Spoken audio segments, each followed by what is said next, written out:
Hey campers, it's Jacqueline Frost. Welcome back to another edition of Drag Queen Storytime. Today I'm going to read you an excerpt from Ellen Degenerous. Seriously, I'm kidding. How to be a supermodel.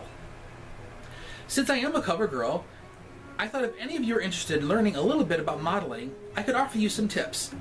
I've sashayed down plenty of catwalks in my day, well, one, but I know what it takes to make an impression.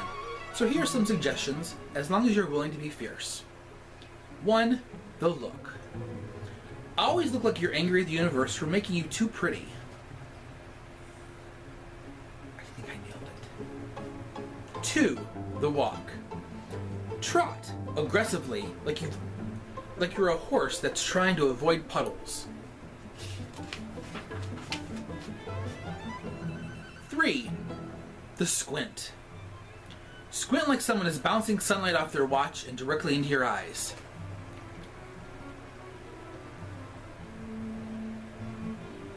Did I do it? The pout. Get those lips out there. Purse your lips like you're trying to sip out of a straw that someone keeps moving away from you.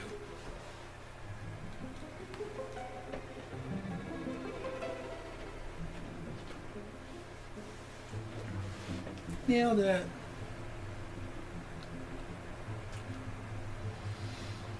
The pose. Be mysterious. Always pose with one hand in your pocket as if to say, I'm so mysterious. This hand in my pocket could be a hook hand. You don't know.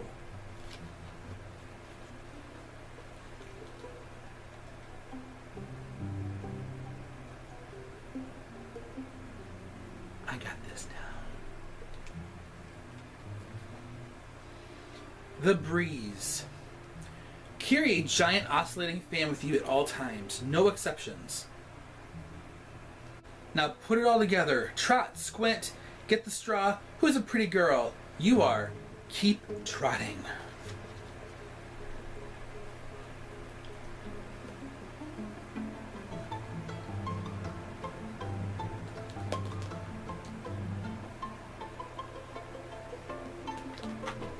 People have just tuned out.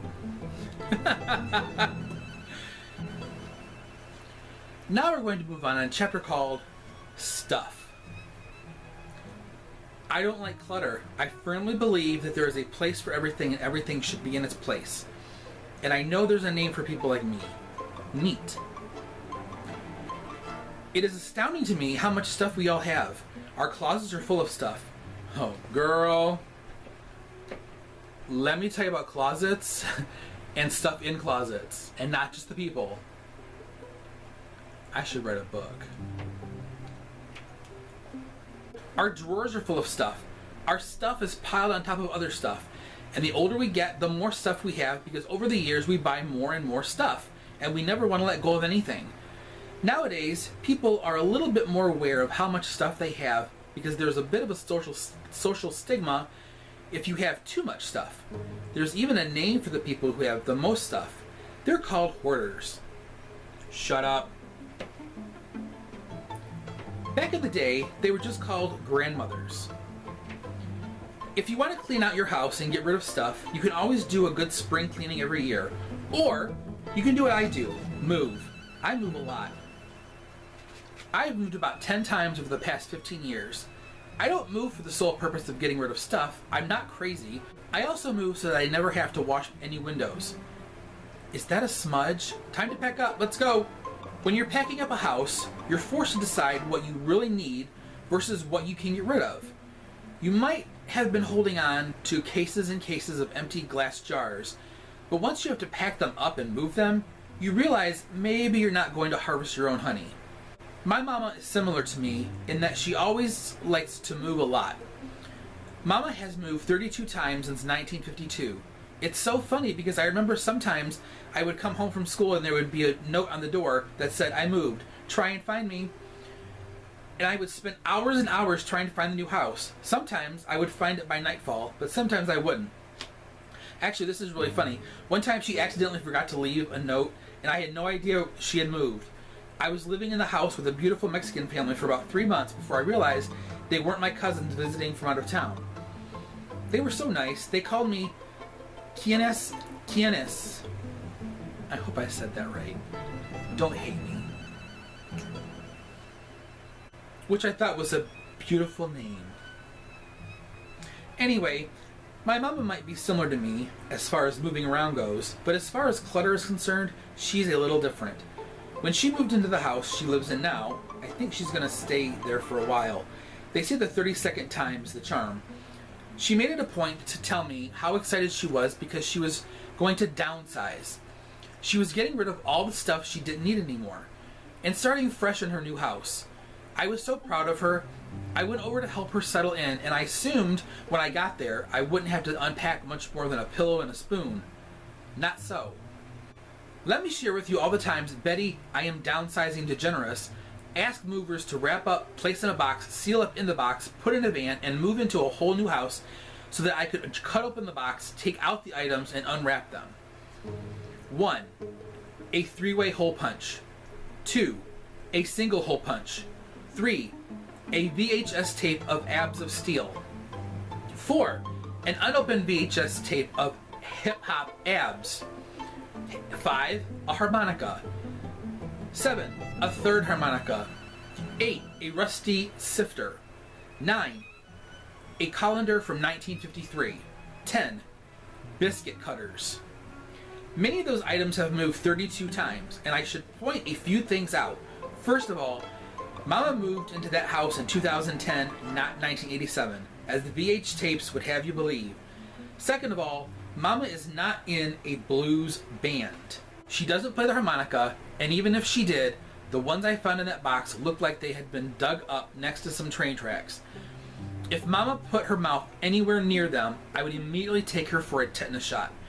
Thirdly, Mama does not cook or bake or prepare food in any way. I don't know what sort of imaginary biscuits she thinks she's going to cut. I could not believe how much stuff my mama still had, but it's because we all justify holding on to things. We do this especially with clothing. We all have so many things in our closets that we never wear, but we convince ourselves to keep just in case we ever need to paint. We don't paint. We won't paint. But we have dozens of old Wham t-shirts just in case. I would love a Wham t-shirt. A lot of people hold on to clothing just for the sentimental value. They say, I can't get rid of this jacket. I love it. I wore it on my first cruise. Of course you love it. You bought it. But it doesn't fit you anymore, and the shoulder pads make you look like a 1980s football player who loved the color salmon. I'm guilty of it too. I still have the shirt I wore my first time at Johnny Carson. Only now, I use it as a tablecloth at dinner parties. It was very blousy. We're always worried that we're going to get rid of something and then it's going to come back into fashion. But even if it does, and I assure you that paisley jumpsuit you've been holding on to won't, they always make a tiny tweak so that it's a little different, so we have to buy the updated version. One year, big collars are in. The next year, they make collars 1/8 of an inch shorter. So we go out, buy the collar that's 1/8 of an inch shorter, because heaven forbid someone sees us walking around town with last year's collar. As if strangers are on the street going to come up to you and measure our collars. Oh no, she's wearing last year's collar, everyone. She's wearing last year's collar. It's not just clothing we hold on to, it's old electronics and old furniture. And I'll tell you one thing I recently discovered in my own home: lotion.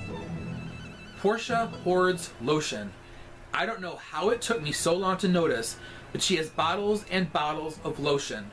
There are some lined up on the counter, some in baskets under the sink. She has cheap ones from drugstores and really fancy ones from the Sheraton and the Holiday Inn. She has every kind of lotion there is, and there's a lot. There's lotion for your face, lotion for your hands, lotion for your feet, lotion for your body. Why? What would happen if you put hand lotion on your feet? Would your feet get confused and start clapping? Each kind says it has something special in it for your skin. Aloe, shea butter, coconut, cocoa butter, vanilla, lemon extract. That's not the lotion. That's one ingredient short of a bundt cake. Don't get me wrong, I like lotion. I use a moisturizer on my face. I have to. It's my moneymaker. And I like to use hand lotion. I shake a lot of hands, and I want people to experience my suppleness. My hand lotion is tricky. You have to know exactly how much to put on. You don't want to overdo it. Portia once put too much on and got stuck in the bathroom for an hour trying to turn the doorknob. Then I had to remind her we have a door that slides. My point is, everyone who has buckets and buckets of lotion should get rid of all the lotion they don't use anymore. And by everyone, I do mean Portia. Or at least she should think about combining all the half bottles into one giant bottle. So we can get rid of some of the stuff and she can smell like a baby eating a cucumber in an orange grove. I hope she reads this. I really do think it's important to let go of things and give things away, to declutter and get out from under the pile of papers and old cereal boxes and harmonicas. It's cathartic, it's freeing. Plus, you can get good money for some stuff on eBay. A vintage colander goes for under $3.50. Mama's gonna be rich. And that was a couple of chapters from Ellen Degenerous, Seriously, I'm Kidding, available on Amazon. Thanks for watching this edition of Drag Queen Storytime. I hope you enjoyed it. If you'd like more, let me know in the comments. Thanks, have a good day. Mwah.